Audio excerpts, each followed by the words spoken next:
shotgun start in golf is full of mathematics. There's a lot of setup work that we have to do in order to make a tournament work. So I'm going to demonstrate to you just exactly how we do a shotgun start here. And here we go. Hey. All right, all right, all right. Gentlemen, start your engine!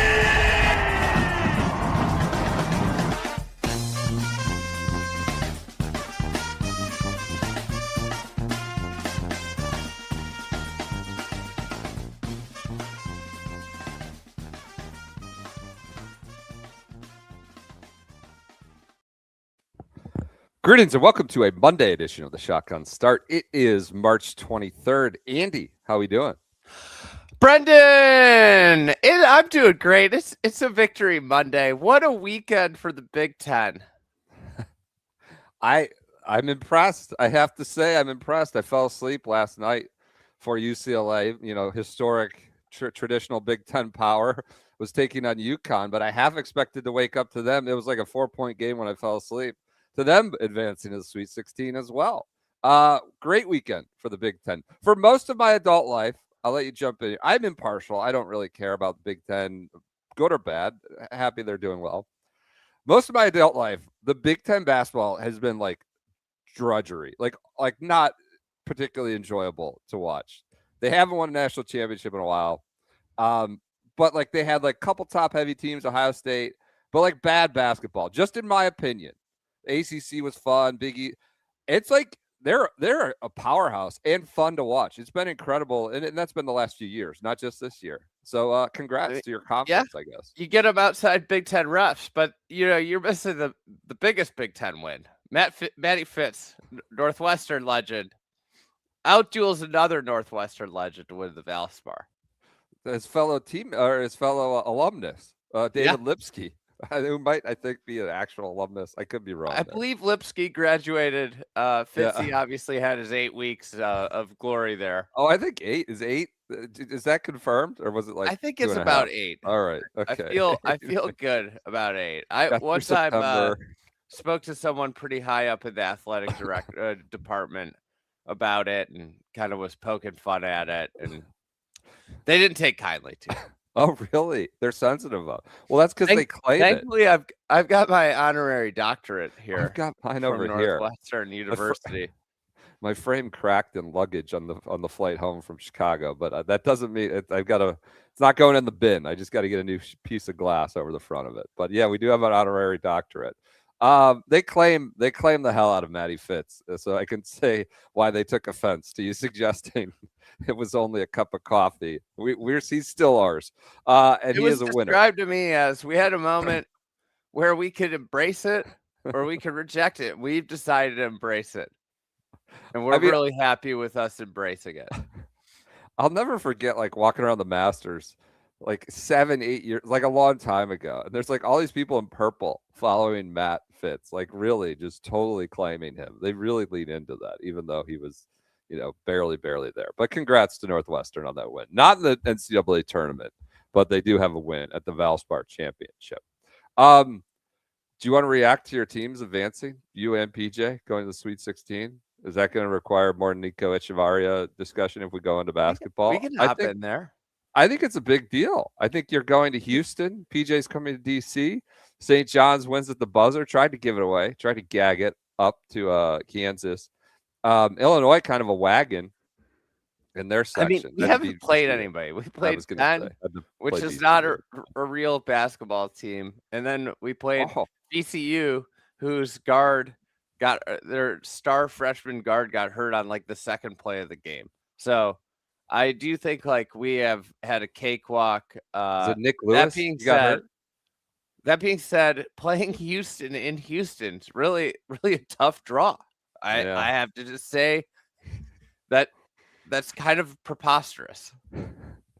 Where the margins between 2 and 3 are very slim, right? It's not like a clicked on a re-ranked article, and they like re-ranked the teams in the left, and it's like I think Houston was 4 and we were 5. So 4 or 5 of the remaining 16 teams play in Houston, and one of the teams is Houston. That doesn't seem right.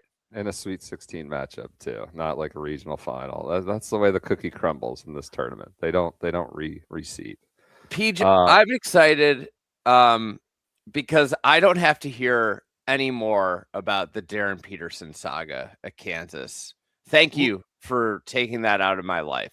Let me tell you, the Darren Peterson experience as an opposing team yesterday, I was just like waiting, sitting on the couch, like yelling at the TV, like fine 22. He's going to take this game over. And then he just did not at all.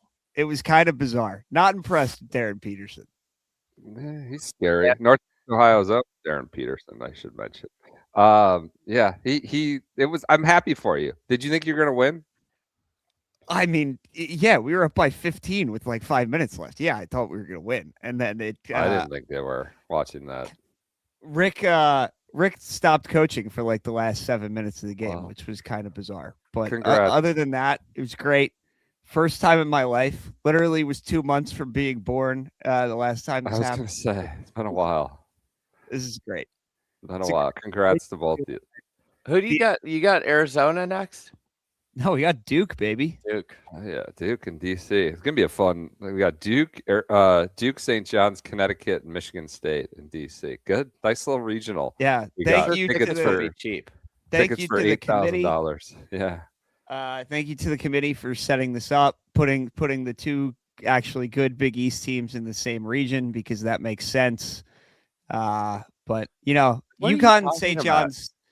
UConn and St. John's Twitter. We got the Corn Bowl and the Sweet 16 with the Big Ten. All right. Yeah. We got two Big Ten teams playing each other in the Sweet 16. Your conference isn't a real conference. All right. So all right. You know, you got Florida, though. Two teams. We've got 6 in the Sweet 16, and 2 of them are playing each other. I think worse would have been Vandy, Florida, after they just played in the SEC tournament, 1 versus 5. But you know, the Corn Bowl will suffice. The Corn Bowl is going to be great. But DC, by the way, that regional will be loaded up with just hate. One of my takeaways, we went on Friday to Philly, is I think like UConn might be the new Duke for whatever these Gen Zers are. Fans are the worst. And like they obviously maybe they don't have a super hateable player and like a Christian Leitner or JJ Redick and who is it? Who is that? Caravan. Okay. All right. I just don't get him from the Big East. What about their coach? Their coach well, is that's the what most I'm saying. hateable guy It's all rolled up into this guy who never leaves, doesn't graduate or leave after 1 year is Danny Hurley. Every single person in that Philadelphia arena had a passionate point of view about Connecticut. It was either pro or it was vehemently against. And they might be the new Duke. Winning a lot recently. Super hateable coach. Fan base that seems to be repellent to many people out there. I was shocked at how my kids just became Furman super fans. They got caught up in the wave of anti-UConn. I mean, I know it's a Villanova market and all that stuff, but it's interesting. UConn might be the new Duke with their coach being so hateable. They might be more hateable than Duke right now. Coach K's gone. Feels like Duke hasn't had a ton of hateable players lately. Maybe the one and dones. You know, they're not. You don't have more time to hate them. They're not. They're not there long enough. But this is. I don't know. It's going to be a scene on Friday night, no matter what happens. All right. Either way. Are you coming down? I am. We bought tickets before Duke even won on Saturday. All right. So got in before the shoot up. So ready to go. BP, your kids are joining Fax as Furman super fans. Dottie Pepper, Fax. I was just running them through alums of different schools as we watched them. Vitaly Potapenko for Wright State when we were watching them push UVA to the limit early. Good pull Vitaly Potapenko. A lottery pick. Yeah. He and Big Z were same draft, like 5 picks apart. New era in the Cavs basketball. So yeah, it was good Friday in Philly. I also had a thought that in the modern era, it's kind of crazy to watch these good players for like a Furman or a Wright State and then you just assume they'll be gone the next year. Like, would Steph Curry finish at Davidson? Would that run as like a senior at Davidson have happened? He probably would have been at Carolina or Duke within like an hour. Maybe. I don't want to like, but like this guard for Furman was good. He's a freshman. I was like, well, he's going to be playing for, NC State or something next year. It's kind of interesting how that happened. Like just watching anybody with go toe to toe with these Power 5 schools. I was texting with somebody about the Illinois game, and somebody of influence, and I was like, that guard on VCU is really good. The freshman, you should go get him in the portal. Yeah, they're scouting the game. It's like, just go. Hey, we like your game. Come on over. Right. It's like somebody did a picture of Bill Self in the handshake line against Cal Baptist with their center who's like 7'2", and he was talking to him and it was like, hey, do you have eligibility left? Like, can you come? Pretty good. Did you see that game, the Arkansas game against High Point? Like that point guard, that guy is getting paid. Right. It's interesting. I don't know. In one way, you will never have Steph Curry at Davidson again, probably. Wally Zerbiak at Miami, like these famous instances of it happening. But then you also end up with a Sweet 16 regional that's UConn, Michigan State, St. John's and Duke. I don't know. I think everybody loves like the ratings. Cinderella. Yeah. Until it gets to the second weekend. And then they're like, wait a second, why do I have to watch George Mason?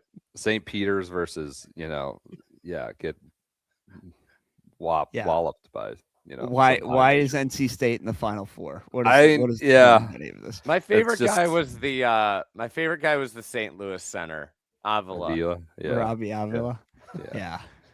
I mean, that guy's a legend. That guy's a real legend. Leaning into his brand. I thought they would give Michigan a little more of a game than they did. All right. That does it. NCAA minute. NCAA minute. I know we talked about it a lot last week. I just want to say big win for Keegan Bradley. Gets off the schneid. It's been just hit after hit after hit. I'm just happy for Keegan. I'd be worried about you. I'm worried for you that he's going to show up. I too am worried because I know what happened last year when he showed up in Providence. It's the cooler. So I think St. John's fans need to unite and just put something out there that's like a GoFundMe that gets to a level that Keegan will sell his ticket because you're offering him so much money to not come. Yeah. Can we like, is he in the field for Houston? I'm going to look that up right now. I would expect so. I mean, the Frogs we know are done and dusted, so he doesn't have to worry about any conflicts this week. Maybe. How about TGL big night? Do you feel like it's being overshadowed at all? Did it get the buzz it deserved leading into its championship starting here? I don't know how to answer that question. What did it deserve? I don't know. I mean, you have Colin Morikawa is injured and Akshay Bhatia on a flight to India. So you got those two are missing from your finals, which just happens. You've got Kisner, Homa, and who's the third team? Tom Sim, baby. Tom Sim against Thagala, Rose, and God, my brain is off. Who's the third guy for LA? Thagala, Rose, and Fleetwood. So you've got that tonight. I guess, I'm locked in as usual. I don't think it's being overshadowed.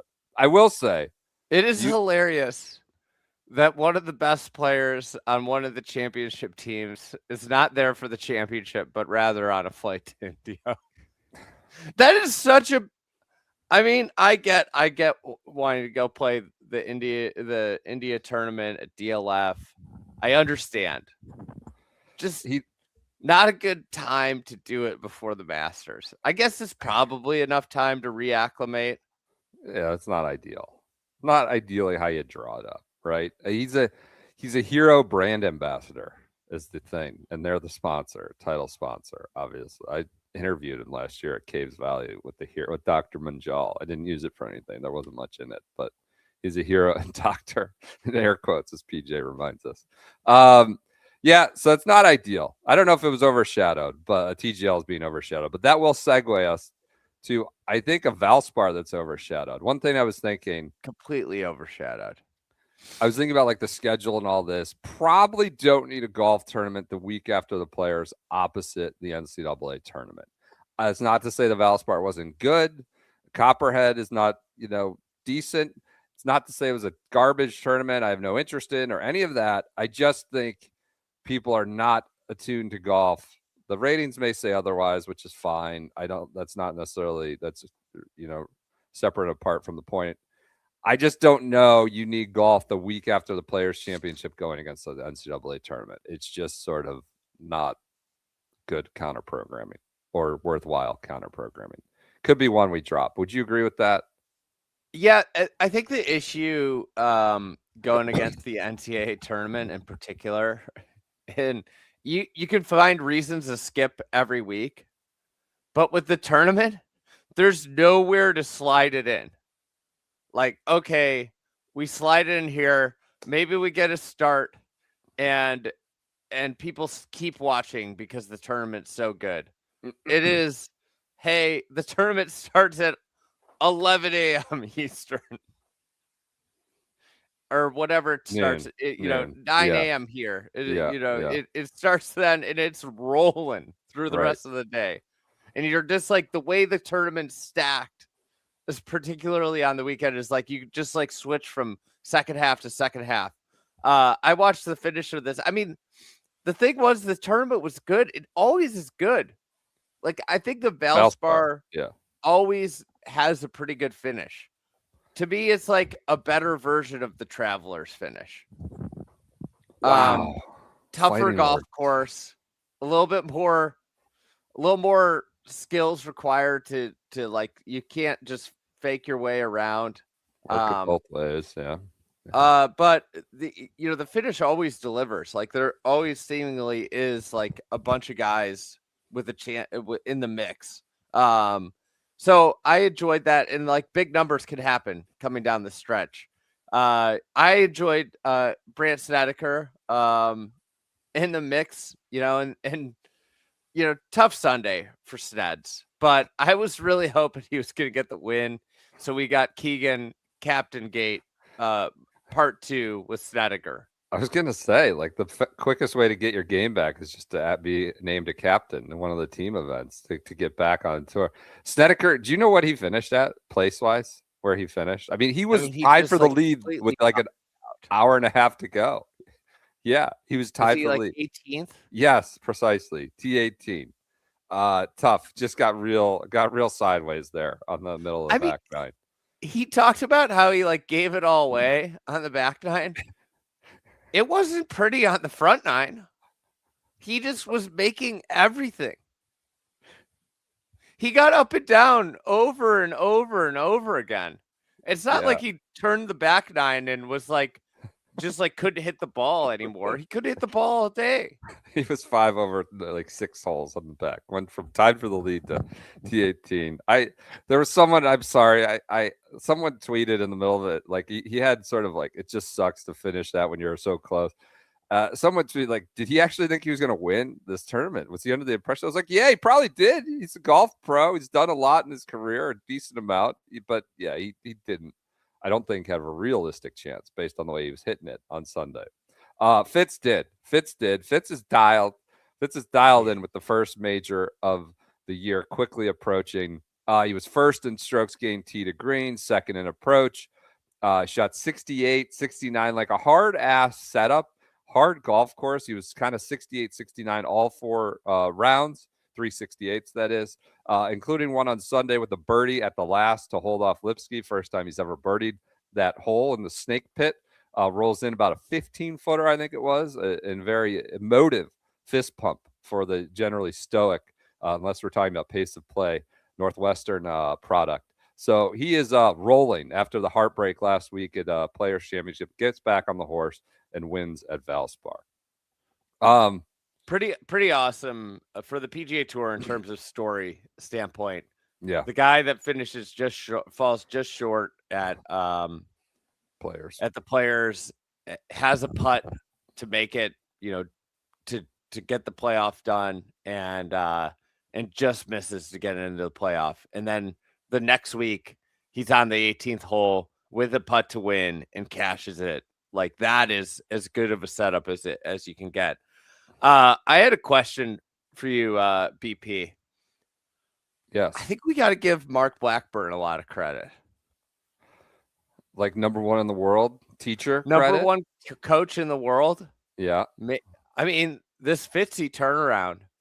Fitzy talked about it post round, how like he's never had so much confidence with his iron play. Interesting. And I think like you start to look down maybe guys that are, he might not be undervalued now, but like if he's hitting irons at a elite level, potential masters guy, that maybe there's not a ton to send on because his finishes aren't spectacular there. But if he's hitting his irons at such an elite level, maybe worth some shekels. The other thing I wanted to pull up here. Yeah. Our annual top 10. He's sixth, goes to sixth now. We've already had Goddard up jump, right? Go ahead, throw it. We've got 4 jumpers into the top 10. Okay. Cameron Young's up to 3. Did you see this, PJ? Number 3 player in the world. Everything's Cameron coming up, Young. PJ. What a 10-day stretch for PJ. It's alarming. You know, sometimes you just get way too hot. Can't wait to see how it all comes crashing down at some point soon here. But it's been a good run. Number 3. How about it? Okay, so he came from 19th to 3rd. Yep. You got Fitzy jump into 6th from 22nd. Morikawa's 8th. TBD with the back. Yeah. There's been so much turnover in spots 4 through 10. Isn't Goddard up 5th? Right? Wasn't he? Goddard is now 10th.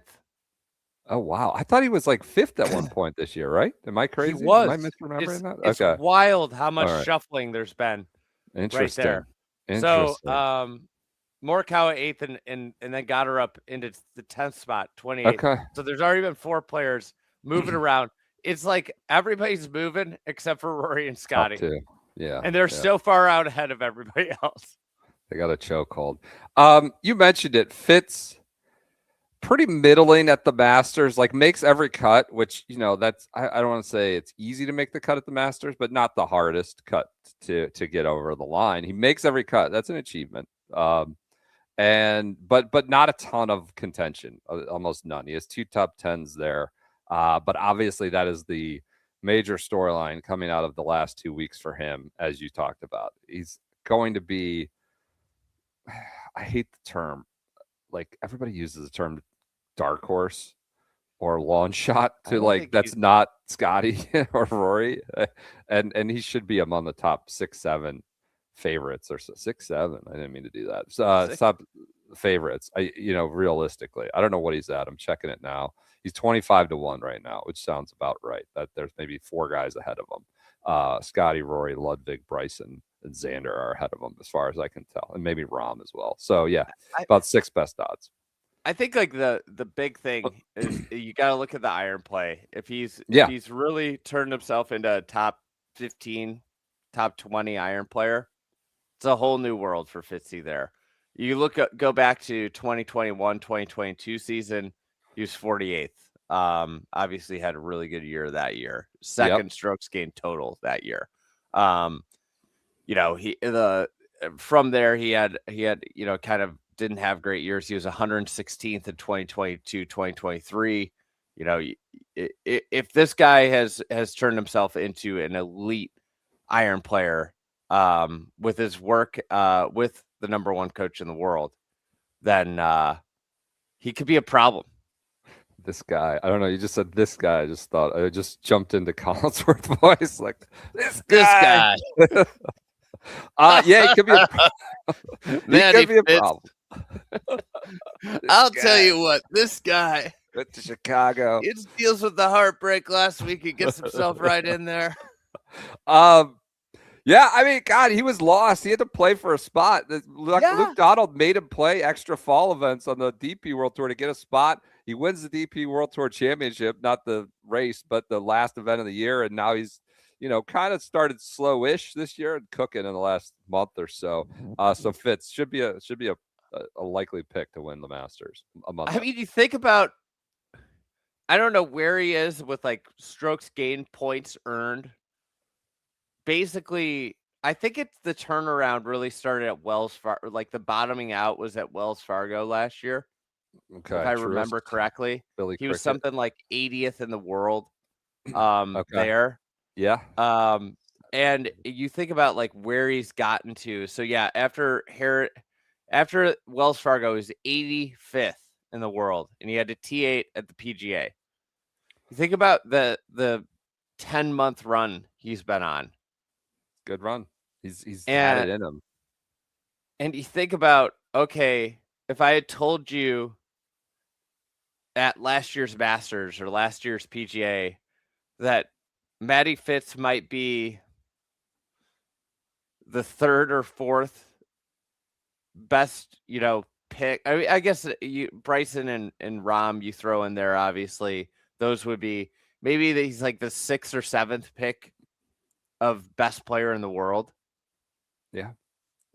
Very good. There's a world where you could probably pick him before that if you were saying like most reliable player in the world. Yeah. Gonna get you make a cut and get in contention. He's way, way, way up there for the gambling. The thing I'm disappointed in, all my models said pick Matt Fitzpatrick, but my stupid little one and done league has these dumb rules where I have to pick Brooks Koepka. He did all right. I would have been touting Fitzy all from the towers. But instead, I had to take Koepka, who had a respectful finish. It would have been a lot better if he hadn't doubled 16 Saturday and Sunday. But I went with the Smother boy, who's definitely still a boy. Also went sideways with that pick. Missed cut for the Smother boy, who was expecting his child. But yeah, Koepka, decent finish for Koepka. One more thing on Fitz, though, I just want to add: not only playing well, but also winning over the populist vote by just excoriating, putting people on blast for pace of play, including your fellow Illini alum. I was going to apologize about this. This wasn't Illini behavior. I mean, he's out there. He's pulling like Ben Crane Saba, boy from Bratislava type maneuvers, apparently hitting ahead of ADDC when he's away, trying to push him away, and then has a soliloquy on it in the post-round champions press conference. Like, you got to be ready to hit. You're just not ready to play when it's your turn. And, tough look for ADDC, which, this is the problem. We talk about slow play generally. It's too slow. Guys are too slow. It takes too long to play. But names are never named, really, except on, irreverent podcasts like this one occasionally. This is a player putting a playing partner out there. And that's what, like, public shaming, unfortunately, is what needs to occur to change course correct behavior. I think that's what's required. I don't know if it's going to happen with Tom Kim. He appears somewhat shameless, but, we need, people like Matt Fitz, who is at this point, sort of a statesman of the game. You might have, he whines a little bit about too many other things, but he's, a leader in the game. And certainly on pace of play. I thought it was admirable how he went out there and put it on blast. I think one of the things that I like about Fitz at this point is he is one of the people on tour that gives you the most in terms of quotes. He doesn't necessarily hold back that much on a tour of people that hold back so much. Sure.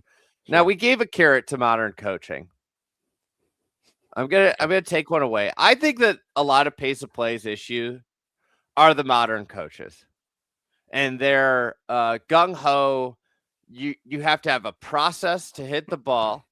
I mean, listen, if I were coaching my kid, I would teach them a routine. Like, there's like a lot of data, and you probably could, put together a good amount of, like, if you can go through your routine in the same exact process in time, you're going to hit better shots. But these routines have gotten completely out of hand. They take so freaking long. And the fact is why they won't start. They won't start their routine before the player in the shot and the crowd is settled down, is so that they can execute their routine in an exact number of seconds. But the caddy conversation cannot be part of the overarching routine. Talking through yardage and club, the routine, all these players, the pampered Fs, need to understand that you got to have your club in your hand, ready to hit the ball. Like, so when the ball lands, the crowd claps, you're standing behind the ball, start timing your routine, time out your routine from there. I've got my club. I know how far I'm hitting it, and I'm going to execute my routine from behind the ball there. I'm ready to hit.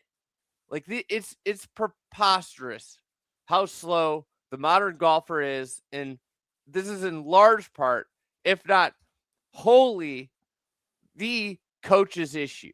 This is all coach driven. Oh, you're taking the agency out of your Illini product. It's all the coach's fault. Is what I feel. Listen, what I'm hearing. I'm not going to stand here. I'm not going to stand here and blindly support my fellow Illini. This is despicable behavior from ADDC. As an Illini fan, you know, I don't want to sideswipe too many Illini fans. You know, our fan base can be pretty tough. I love that. Some self-reflection, self-admonishment. They're online. They can be online. Yeah, like I don't like reading. I don't think our fan base has very good takes, just in general. So I think they're delusional. Also, they're completely delusional. All these people complain about our basketball coach, and it's like, what do you want? He's got more wins in the Big Ten in the 2020s than any other program. Like, what are we looking for? If he's not it, what is it? You know, top 5. And then if it's remarkably better, then as soon as a Duke or a Kansas or, you know, a big time job opens, he's gone. Like North Carolina's going to have a vacancy. Maybe, then your coach is gone. Yeah. No, he seems like what you want: stability and consistency and performance.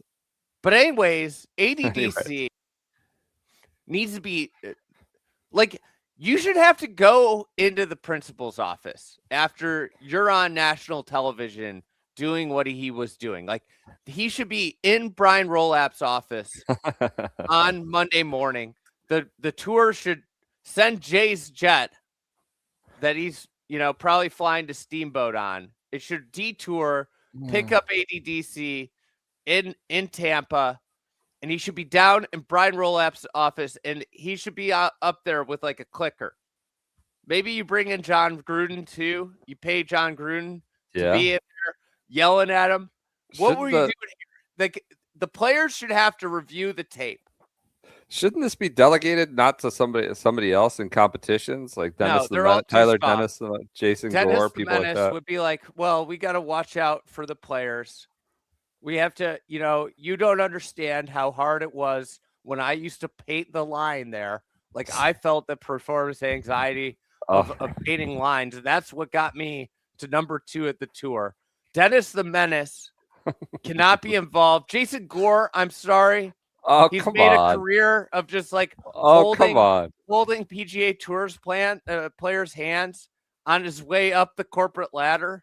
Like, that's been the qualification of like, I can communicate with players. The sounding board, They need a John Gruden type that tears into them. They should, when players get put on the clock, they should have to sit in the principal's office and review the tape with somebody who just yells at them.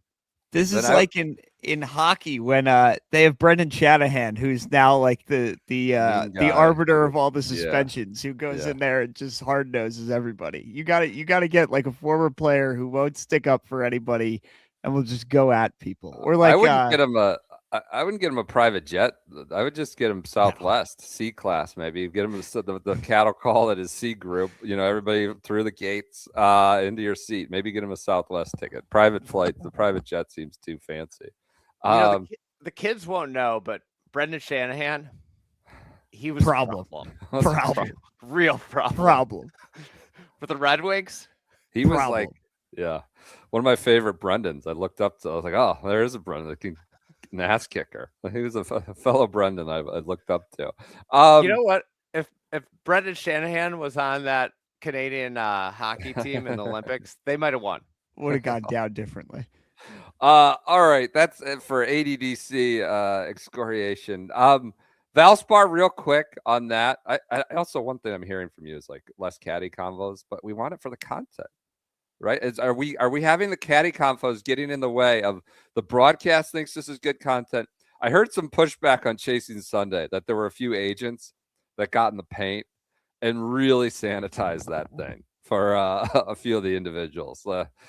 They're our old fellow Buddy got in the paint, really sanitized. We know all about Buddy Ball. We know on the scale of but still, anyways, caddy convos holding up pace of play, but maybe good content. Who knows? Can we find both? So, the caddy conversation can happen while somebody else is going through their excruciating routine. Excruciating, yeah, I know. Speaking of excruciating, last bit on Valspar. A few more bits. Is this like pro golf? Pro golfers, they kind of have been silenced. They don't have enough authority and weight and influence in the game of golf these days. They've been silenced and stamped out, pro golfers. They can't do anything. I want to give them their space here. Their perspective, it seems like, is that this is what's needed and not a rollback. This is how you can guard against the distance creep or distance explosion.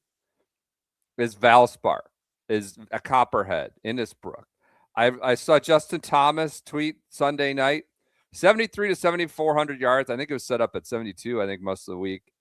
Par 71, 4 par 5s, over par cut, and minus 11 going to be the winning score.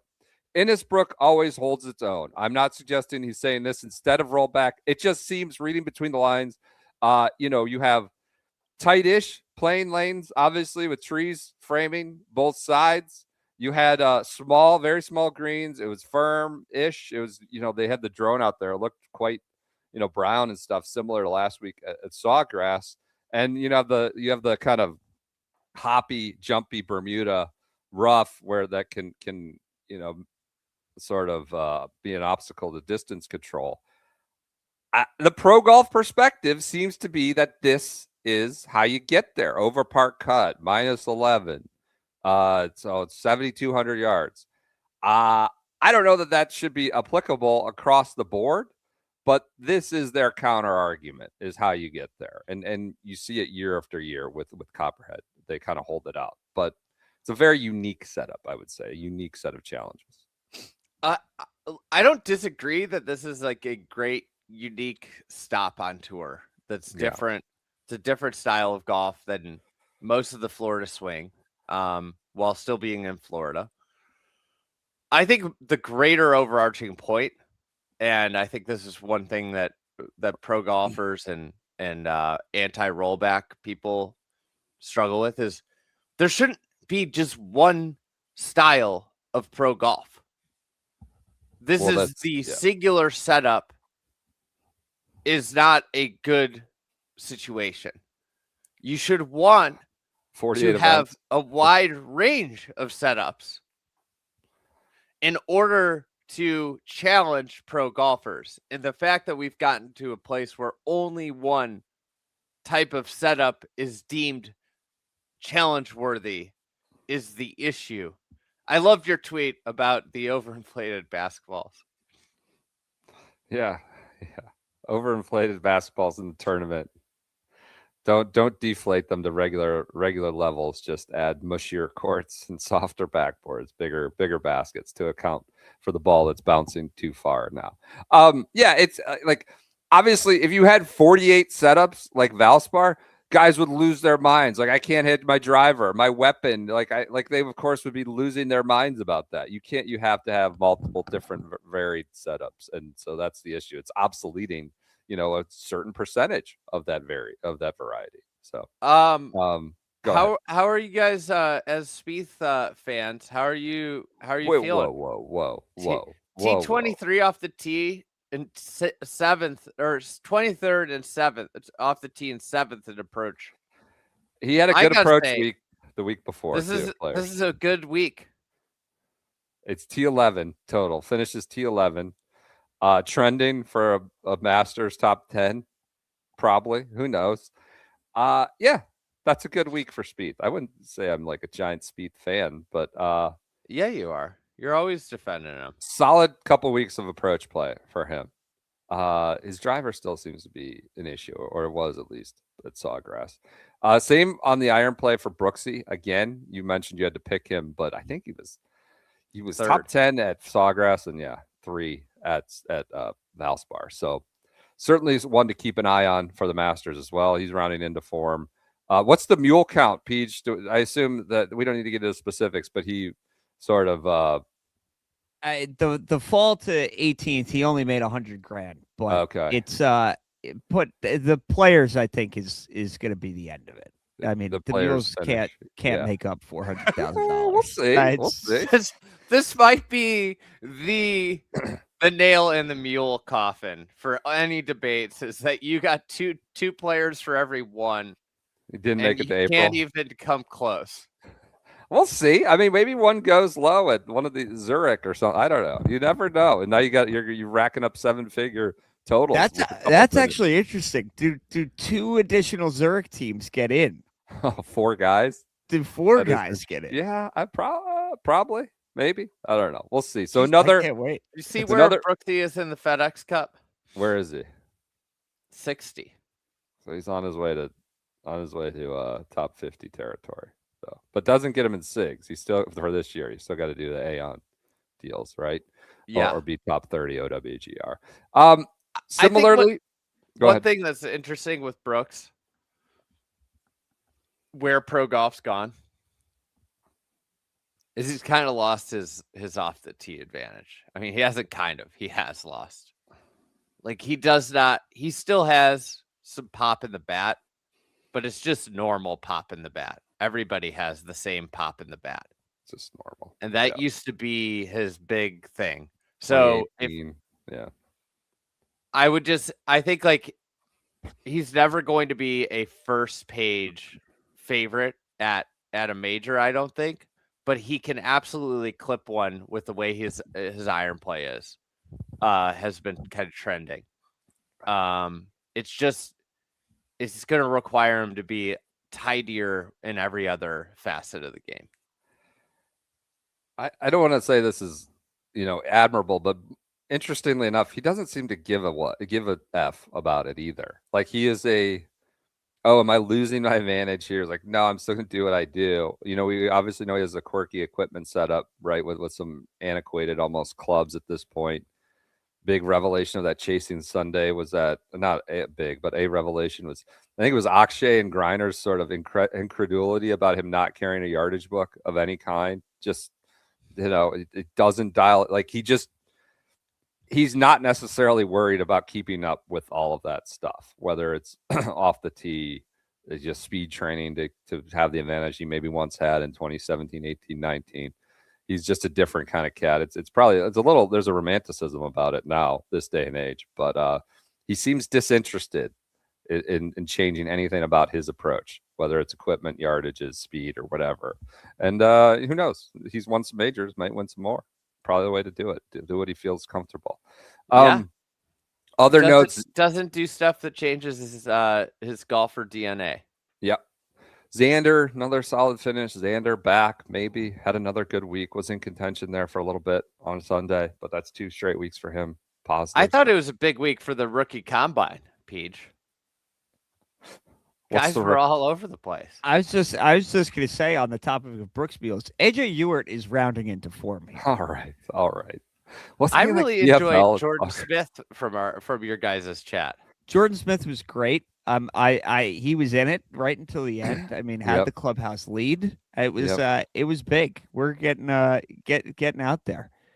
Michael Brennan live this week at Houston can just bat it around wherever he wants. Just now. send it. Yeah. Speed, swing 195 ball speed. Doesn't matter where it goes. Houston. We'll talk about that on Wednesday. Jordan Smith barreling down on Jordan Spieth in FedEx. Oh, I love this. This is a great game within the game for the rest of the year. 41-32. Love it. Close. Love it. That's a game. That's a real game we got. And last but not least, I know everybody loves him and he's gregarious and he's got he's the paunch everybody's into. Sanjay, I don't know. I think we've outpaced the hype versus reality results of Sanjay. I know he had good 3 rounds, was awful on Sunday. He's won twice in his career. I love Sanjay, but I don't know if the hype justifies and all the hoopla justifies like the performance at this point. But disappointed in his Sunday, certainly. The thing with Sanjay is 25 years from now, somebody's going to be going through his PGA Tour thing and look at like the finishes, the top 10s, and they're going to be like, what a player this guy was. Yeah. I mean, and to a certain extent, it's true. He's just been from like 20 to 40 for so many years because he came on tour so young. Yeah. It does take a great amount of skill to be extremely above average. It's like Matt Painter or something. Yeah. He's extremely above average. Yeah. But yes, very much. Very good. Golf has like this. They were talking about Marco Penji and about how he's like just like on his way to stardom. And he might be, but we can't. Golf throws around star so willy-nilly. It's like insane how willy-nilly they are about star. Like everybody would describe Sungjae as a star. And I'd be like, what has he done that's made him a star? There are five stars in golf. Maybe 6. Maybe. I don't know. It sounds disrespectful to people who are better at like 99.999% of the world at their craft, but it's just a different threshold that's come into view certainly in the last 5-6 years with LIV. I don't want to offend our producer here, but Cam Young's not a star. He's not yet. Yeah. Like the stars are Bryson, Rory, Scotty, Rahm. I don't know what else. Tiger, but Tiger's not a golfer anymore. I don't think Cam Young wants to be a star. Well, I think he's probably good. Yeah. I think there's a list of guys who want to be stars, and that's where we should be pulling from. Jordan Spieth is a star, by the way. Fleetwood is adjacent-ish, getting there. He's very, very popular. Yes. Yeah, he is. Ricky, maybe. Ricky. It's just different. It's a different deal. It's an odd way to define. Like you can be a top 3 player in the world, maybe 3, and you're just like not bringing home it's a weird thing that's been laid bare the last 5-6 years for sure. That's it for the Valspar Championship. Went longer than I ever could have imagined on the Valspar. But Sanjay was out there. He needed a good belt on Sunday. He needed a good belt. Maybe he was the trousers were a little too loose. And I would suggest you go to Mobjack for a good belt if you want to get across the line. I wear mine constantly, whether it's coaching, golf, whatever it is. Mobjack, quality belt, high quality belt. They're handcrafted by craftspeople in the U.S. Look, we got visual aids here. I have that precise belt. It's the Hawaiian name. It goes great with jeans. Fabulous belt. I've got the Kennebunkport one there. I've got the Southampton. They're handcrafted. They have some new styles. Are you aware? Yeah, they do. Honestly, Castairs, Watch Hill, Malibu, Chatham. You could go play some wood bat baseball league in it. The Chatham, Big Sky. Go skiing in the Big Sky. Yeah, and the Gasparilla.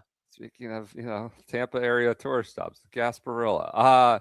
Love it. They have honestly. Any mid-ams played the Gasparilla in the Gasparilla this year? That would be a good brand activation. I would think good bit of synergy. Honestly, we were asked to pick out a few belts. I couldn't pick. They don't have any misses. They don't have any air balls. Incredible, great designs. Italian leather, finished to the highest standards. Full leather back belts with colorful woven patterns. You can go very bright. You can go traditional. They've got all sorts of variety here for different kinds of clothes or different kinds of pants and shorts. Nickel-plated solid brass hardware, can be worn with golf or business attire. It's a great alternative to the logo belt when you're trying to reduce your logo count. We know there are all these rules now. We've got this tax code for logos. And so this is a way to reduce the logo count if you're being self-conscious about something. I was curious. I wanted you to weigh in. I put on a Beach Ratty Illini polo for the Illinois game. Mm-hmm. Was that acceptable behavior?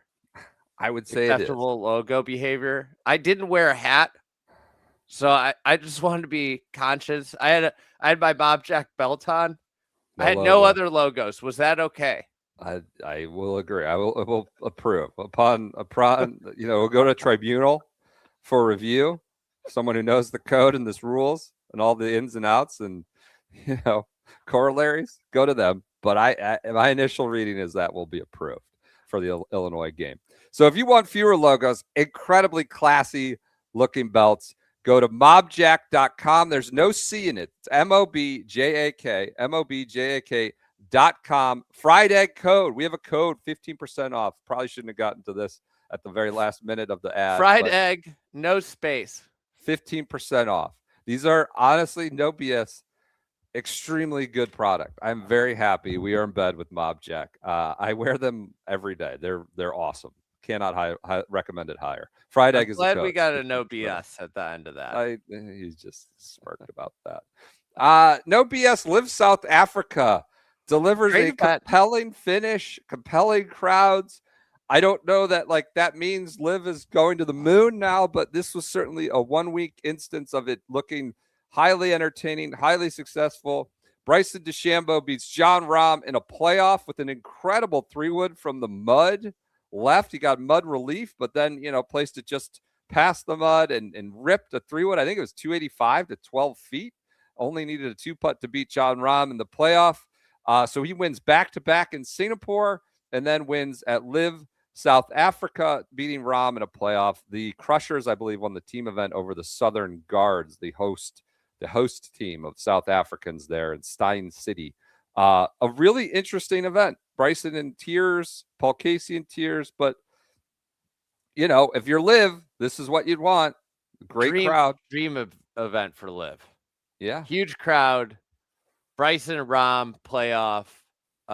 Crushers and South African, the locals, the Southern Guard, go duking it out in front of their home crowd. This was a great event for them. Now, what does it mean? I want to give them their flowers. It's great. And you know what? The tour has this problem too, quite frankly. But the tour already has 60 years of infrastructure of where they can have some duds. I've read a long, lengthy money and sport analysis of their financials and making a signature model and how the money doesn't work, except the Phoenix Open is this behemoth. So they have a similar, not problem, but similar dynamic for them. They obviously have much more institutional control and financial guardrails. The issue is one great event in South Africa does not a league make.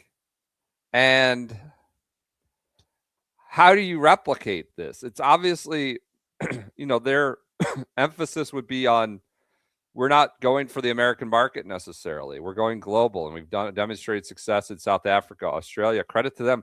Saturday tickets for 2027 are already sold out in South Africa, just tons of momentum.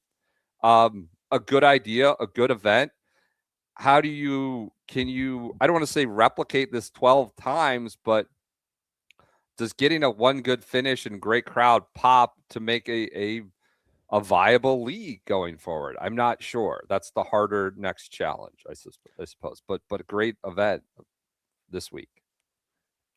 To me, it feels like where they've hit is undervalued golf countries. Or underserved. And there's two of them.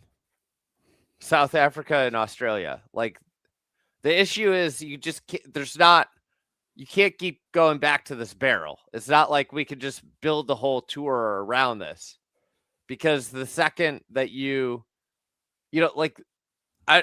the second you try and do more, then the market's not underserved.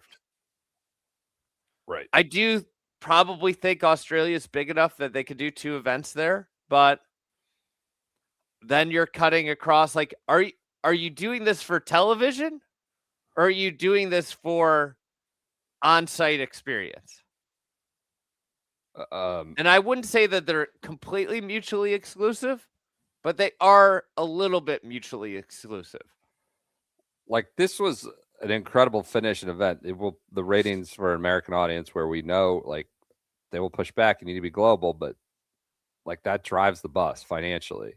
Will be paltry compared to Valspar, which you might think is absolutely not nearly as interesting in what they got in South Africa. It just won't.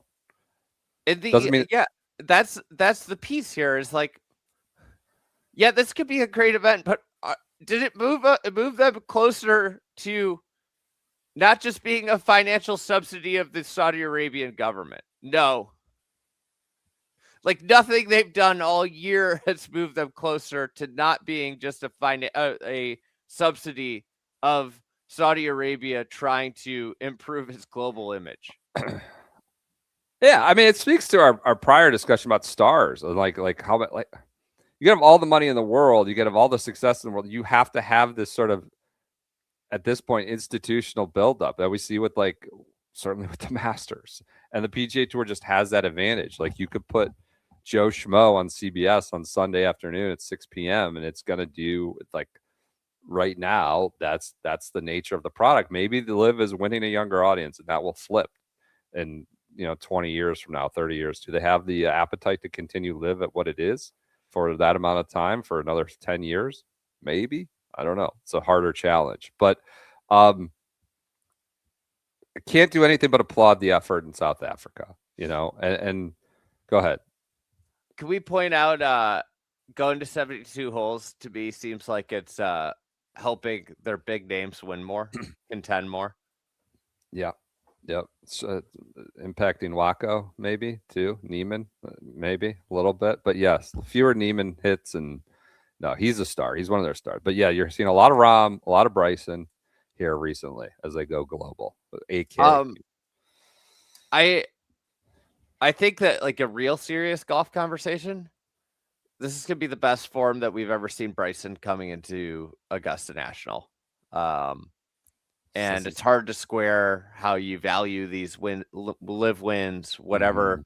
But in the last 3 or 4 years, I don't think he's finished in the top 3 of any event in the lead up to the Masters, like from their start to the Masters on a quick scan. So this winning 2 in a row, leading in the Masters, what a dream start to the year for somebody that, like, I think it was pretty clearly trying to win majors, and he's been in the mix of the Masters. Obviously was in the final group last year and was squarely in the mix the year before. Interesting results for him coming in, and obviously Jon Rahm has had a really nice run here leading into the Masters as well. I think they need to perform at some of these majors this year. They're big guns, or even their second tier guys. So they're off until the second tier guys going to be in the majors. I mean, like Hatton. I don't know if that's disrespectful to call them second tier, but Rahm and Bryson, I think, are sort of in their own class. Yeah, they're off until Mexico City the week after the Masters. So Bryson playing well, also has some sort of personal difficulty or struggle or emotional issue going on. He was very emotional after the round, both on the green, in press conference, but won't allude to what it was, will not talk about it, but it must be acknowledged. Hope everything's okay there. He was emotional. Paul Casey, also in tears, crying on the 18th green about how great South Africa was and the Southern Guards, Charles and Gracie, as he called them, and Burmy. Said it's the best LIV event they've ever had. Put the gauntlet down for Australia. I don't know. We saw him emotional at Whistling Straits as everybody was getting emotional, sort of jumping on that bandwagon there, but clearly moved by the scenes in South Africa. The Crushers were. Hope everything's all right with Bryson. I don't know what's going on there. He doesn't want to talk about it, but hopefully everything all right. But he is in good form. The golf is in good form going to the Masters. Jon Rahm, while we're on LIV, is dropping his appeal of the DP World Tour's fines that he's been contesting, but will not pay the fines. So seems like he's still not eligible for the DP World Tour, and the Ryder Cup is in serious doubt. He said just lower it to 4 events. This was Sean Zock, I believe, who was on the ground in South Africa reporting. Lower it to 4 events, like the minimum says, and I'll sign tonight. They haven't agreed to that. I just refuse to play in 6 events. I don't want to, and that's not what the rules say. So not appealing anymore, but also not paying his fines, which sort of leaves the stare down still in the fold. So this is a stare down of the year, I guess. I mean, or next year when really push comes to shove on is he going to be at Adair Manor. I assume the fines continue to accrue, or are they halted? I think they do accrue. I think they he wants. Yeah, he's going to play the Spanish Open. He wants to play. So all the others have agreed. No more fines. So that they're not getting fined for playing LIV events. So it's interesting. I saw James Corrigan at it, he's not in the Ryder Cup. It's not playing. They're getting pretty declarative here with still 18 months to go until the Ryder Cup. But it feels like more time passes, the more dug in they are getting. Well, that's the way these things work.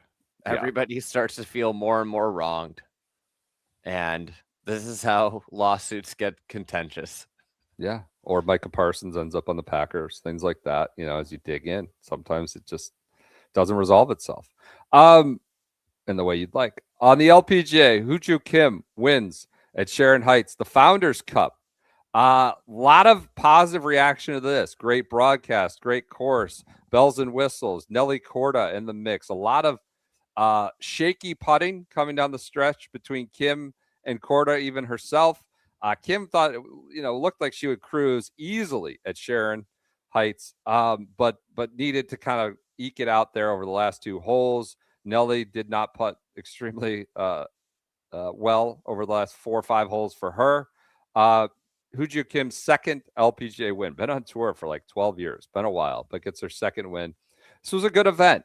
It was a primetime viewing. They had the drone out. It was pretty firm and fast. Let the women's sort of skills show on approach shots particularly. I don't know that it will translate into any real ratings like the Valspar going against the NCAA tournament or others, but I don't know if this was the week to do it, is what I would say. But certainly a dramatic improvement over prior recent weeks, certainly in Asia, but prior iterations of the Founders. I think the reality of women's golf is there's no right or wrong weeks. What they have to do is build consistency of high level tournaments and broadcasts. And this is week 1, Yeah. And go from there. And it's can you stack? Can we go from 5 great tournaments and broadcasts a year this year, or whatever you deem the number to 8 to 12? And that's the way you're going to incrementally grow the bucket. Yeah, and nobody wants to hear that. There's no silver bullet. It's just consistently providing good product, which they have not done. I can't believe I'm unironically quoting Paul Azinger now in my old age, but control the controllables, right? You can control where you play. You can control how the course is set up. You can control, when you play, and and you can. They have pushed the broadcast to be better, and they're a big driver of that, instead of letting the broadcast decide for itself. Hey, we want this, we demand this, we'll pay for this, that, or the other. Control what you can control, and they haven't always done that. And they're certainly, I think Sharon Heights, the Founders, was a instance of really pushing all those I don't want to call them peripheral, but issues that they can immediately affect. And it was nice. It was dry and firm.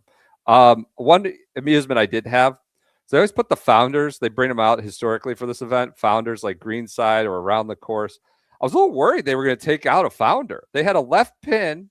They had the founder stage essentially on the green. I know there's a runoff area there. I was like a little worried. A wild overcooked shot could go right into the founders. It was precarious, in my opinion. It was. I don't know what the insurance policy was on that, but they're sitting there in their Adirondack chairs or whatever they are, essentially on the green at a left pin. That amused me there on the 18th hole at the Founders Cup. So a positive event on the LPGA. They're now back in America. Yeah. One of them could get stage stealed there. Don't. Please, no stage steal. At the Champs Tour, PJ, you want to come in? Who won the Champs Tour? Stephen Alker. Stephen Alker owns the Cologuard. Just absolutely dominant. Second year in a row, wins it in a playoff, takes down Padraig Harrington, goes out, had dinner after the first round with his wife. His wife tells him to shoot a 62 on Saturday. What does he do? Shoots a 62, gets himself back in contention. What a nugget. Chases down Padraig, wins the playoff for the second straight year, owns the Cologuard. I will say, though, all due respect to Stephen Alker, not the story of the Champions. No. Champions Tour this week is one for the books, I think.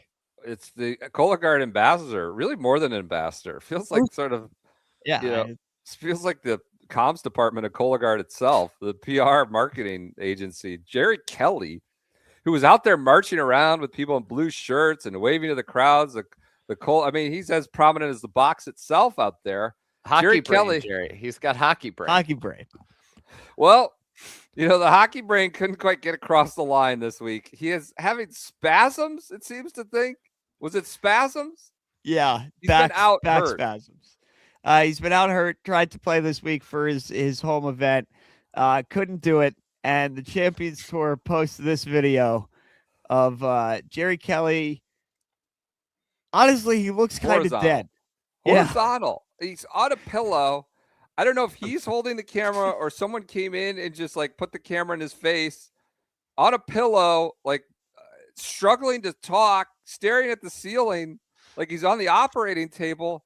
I mean, if you're like SSG and you look at this, it's like, well, we can't cut this tour. We're getting this kind of gold, like a man of certain age, just laid up, talking to the camera. This is from the official league account. I want to be clear. This was not posted to Jerry Kelly Instagram tour. No. The Champions Tour is propagating this guy struggling through. It's like, I can't breathe. Tough spasms just on his back. Incredible content from the Champions Tour official handle. I saw this. Obviously, I have tweet notifications on for the viral. Champions Tour account. Yeah, of course. So I saw this immediately, and I couldn't react in real time because I didn't have the words. I still can't believe this happened, but I'm so glad it did. It is kind of incredible. I got a serious question for you, Peach. Okay, please. Using Patty's quote of, experience isn't as all cracked up to be. Yeah. With experience, you lose innocence. Did ZJ running into Alker, did he just learn what all these Champions Tour guys know? Is that it's going to be hard to win out here now? I think he probably did. I mean, he was in it. He was in it late. He was in it on the back nine. He had chances, CJ. I admittedly flipping back and forth on every media timeout of the St. John's game, back and forth to the Cologuard. No. I swear to God. I was trying to be as locked in as possible. The timing wasn't great for me. Thank you to our CBS overlords for scheduling the game at the same time as the finish, but was able to catch the finish. I do think ZJ probably knows what he's up against now. And I will say that Ben Crane, it's getting late early on the Ben Crane experience. All right. He's adjusting his new life, a new tour. Hey, I'll tell you, in person, those TV timeouts are just killer. You lose all momentum to want to watch a basketball game. You'll have to watch all this action, and then all of a sudden you're just sitting there for 5 minutes as CBS does a TV timeout for the tournament. I get it. Pays the bills. It's brutal.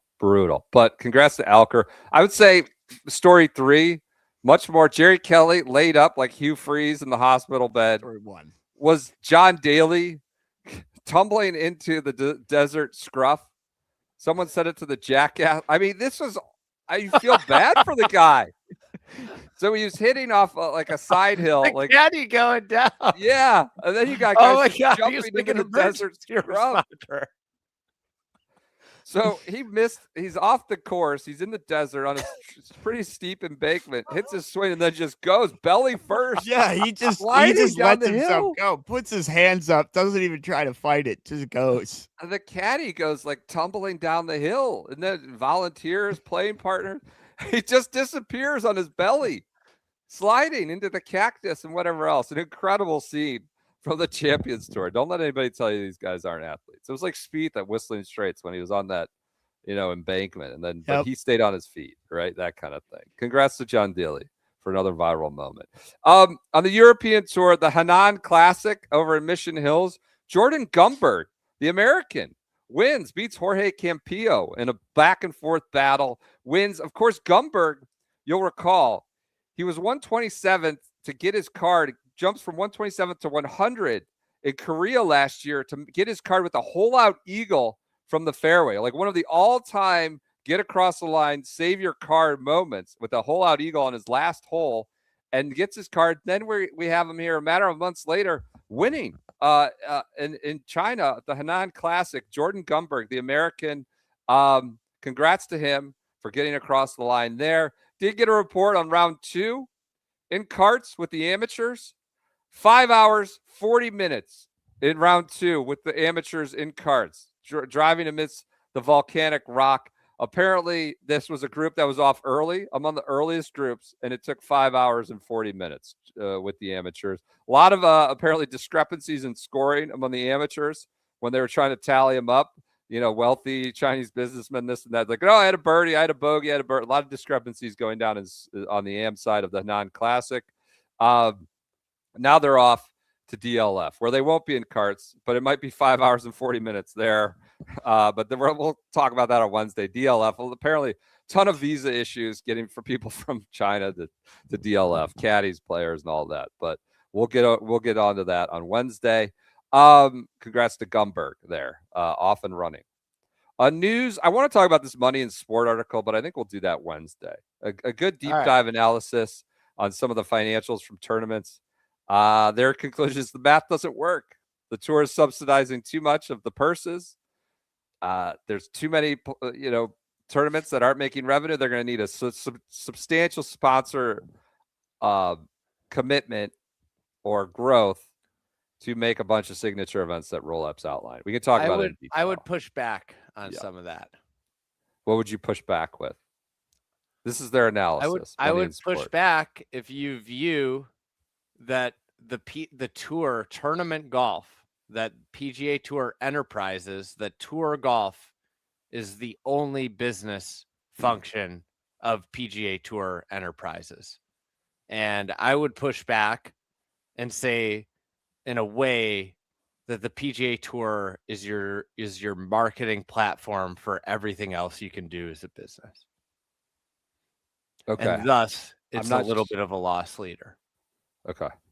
So they're okay with just events. I think that they're viewing this strictly in way too narrow of a scope of of understanding the financial success and how you view the overarching organization. Okay. I think the analysis, the overarching opportunity of the PGA Tour. And I think that is, to me, the biggest issue with this article is not, they don't actually understand like having a big vision for the business and what a big vision could deliver by subsidizing a really great television product. So that, to me, would be my pushback on that article. Cliff notes. Yeah. Pushback. I think the analysis was confined to, was too narrow, was confined to what do these events work as, on their own as financial entities, the math, but the conclusion, which you're pushing back on, is the math doesn't work. That's what you're quibbling with. I think. Yeah, the conclusion, the math doesn't work, is like, if you think that the PGA Tour's business is confined strictly to PGA Tour golf, which You could say that, but then I would say that you have a really small vision and you should be in an accounting department. Their suggestion is Strategic Sports Group won't have an appetite for losing, or subsidizing, 50% of purse funds or losing money on this event and that event, whether it's a signature event that doesn't get maybe a corporate sponsor that's, covering most of the bill, and they have to. That was their conclusion. All right, we'll talk more in depth. There was some good nuggets in there about RBC and some of these other tournaments, sort of holding out the cup will change as like Friar Tuck. And USGA news. Rollback to 2030. I think we all kind of knew this was coming, sadly. The gobbledygook that signaled it was, quote, proposed change to a single date implementation of the updated test conditions for the overall distance standard to January 2030. So we sort of got a signal this was coming, but cool. Nothing wrong. Cool. Just another 2 years. So become a political football. So with far-reaching impacts. It's time to retire courses. Yeah. Pebble in that financial analysis. Pebble doing quite well. Maybe just get it out. Get it off the tour. Retire. No majors, no U.S. Opens at Pebble. All right. That does it for this Monday live edition of the Shotgun Start. We'll be back with you on Wednesday. It's DLF week. We got Houston Open down on the PGA Tour. We'll talk about that money and sport analysis, and we will get back with you on Wednesday. Talk to you then.